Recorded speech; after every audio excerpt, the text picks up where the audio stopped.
Hey, you geeks! So, I read Daniel Greene's Breach of Peace, and well, it's dramatic, I'll give it that. The opening line is in the passive voice, which just grinds my gears.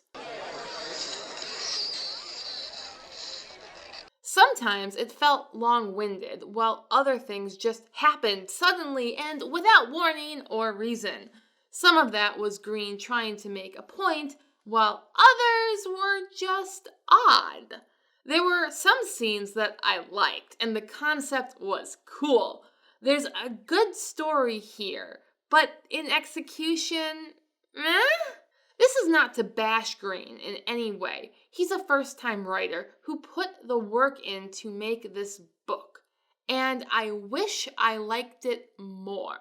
Since this is a novella and a short novella, seriously, it's like 3 hours on Audible. I have now read prologues longer than this. Anywho, my normal breakdown could work, but since my Screwtape video is doing surprisingly well, here are 10 things about Breach of Peace. The first 5 will be non-spoiler, and the last 5 will have spoilers. No magic system. This is advertised as a fantasy book, and there are fantasy elements, but there is no perceivable magic system at play. There are monsters, but apparently demons don't exist anymore. If anything, it's more science fiction horror, but the science is just generic monster goo makes monsters. It was stupid in Quest for Camelot, and it's stupid here. Though that might have been Greene's point. There are stupid things in the real world, and using them as a plot device is supposed to be gritty and hardcore. To that end, we go to the next point. Kate Redding can't swear. But Greene chose Kate Redding as the primary narrator, and she just can't swear. Well, I mean, she can, but it's like if Julie Andrews swore. Practically perfect in every way. It just wouldn't sound right. And Kate Redding just can't pull off the filthy mouths on this story's characters, who are the typical cast from any given cop show. The main character is your typical lady no-nonsense police inspector, Clid. Her team consists of her just as ethical, if not slightly hot-headed, husband, who is almost too perfect, and of course the unconventional inspector, Chapman. The way I keep steering and pushing and pulling at things. Who is the best part of this novel? He gets one POV, which served to make him incredibly likable and gave Michael Kramer something to do. Michael Kramer can swear, by the way, but I think Greene chose these narrators because of their brand recognition, not because Kate had the best voice for the job. Of course, Kate is wonderful, and that's the problem. She's too wonderful. The Banality of Evil. Finally, a good point. This novel's strongest point is world building, and how mundane an evil empire can look from the vantage of one holding it up. Clid is a highly ethical officer in the beneficent police force of the evil empire. She has some one-liners that are real doozies. They are my people. I am their sovereign. I love them. Oh! Clid talking about how good her precinct was for not beating civilians regularly is a great line. It says way more than the mere words on the page. Greene at his best paints a world that seems normal and relatively good, primarily because that's how Clid sees it. This is an interesting perspective for a book. Many dystopias take this tact, but Greene pulls it off with a matter-of-fact banality that gives the voice a new take. We see officers joke about chickens, show real compassion for their victims, and then pat themselves on the back for allowing people to disagree with the Ministry of Truth. Very humanizing, very good. This is a debut novel. I know that's not revelatory, but there are debut novels which are overall good with a few rough patches. This is overall rough with a few brilliant scenes. As I've said before, it opens in the passive voice, and the prose just feels nervous. Like Greene is trying too hard and it comes off as unnatural. His reliance on the shocking and brutal nature of the family murders to keep the tension going just didn't work on me. The dead carry the emotional weight of Mr. Body in Clue. He's dead. Especially in a murder mystery fiction, which is what this book sets itself up as.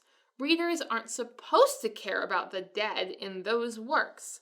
So, the amount of time Greene spends focusing on the police's reaction seemed odd when I thought I was just there to solve the mystery. The Chapter 2 revelation about the world they live in does somewhat justify the odd opening, but a more experienced writer would have handled it better. The return of some old friends. I'm not certain I can survive any more visits from old friends. For all the goodwill Greene earned in his exploration of the banality of evil, he earned a huge eye roll from me on account of his word choice. The Empire is ruled by a god king called the Almighty, and of course his ring of lieutenant cronies are called the Chosen. Do these titles make sense in world? Yes, but Greene has made a brand catering to Sanderson fans who are going to notice the similarities and be drawn out of the world. Hey, I've seen this one. This is a classic. It's even worse than the similarities between Ruin and Rising and A Memory of Light. If you've read both, you'll know what I'm talking about. Although that overlap annoys me, I can respect that they are two different books targeted at two different audiences, which stands on their own. Greene's world isn't deep enough yet to pull this off without annoying me. And that is all I can say without spoilers. Flipping tables. There are two golden scenes right before the excrement hits the whirly machine. Chapman's revelation that the Ministry of Defense was responsible for the murders was a hoot, though I have no clue how he knows that. Sure, he said he's part of the rebellion, but he had to go and speak to someone in that time. But this can be forgiven when he flips the tables on Clyd and then flips her into a table. Say hello to Act 2, Scene 1. Greene set that up so naturally and so far in advance that the payoff was beautiful. I'm also partial to Chapman taking Clyd home and setting her in the bathtub. Clyd's disorientation, her world had literally been flipped upside down, and she's trying to make sense of it. In this bathroom scene, Chapman kind of explains everything, but not really. Chapman just goes off to become monster bait. Chapman was wasted. There, I said it. He's got one perspective randomly at the beginning, and then we never hear from him again. The one-off just seems so random and exacerbates the later problem when he reveals to Clyd that he's part of the rebellion, which foreseeably puts him in an unwinnable situation. So he disappears only to be seen again in the evil scientist's lair. He needs another scene. Stories in general require characters to make stupid choices. People make bad choices if they're mad or scared or stressed.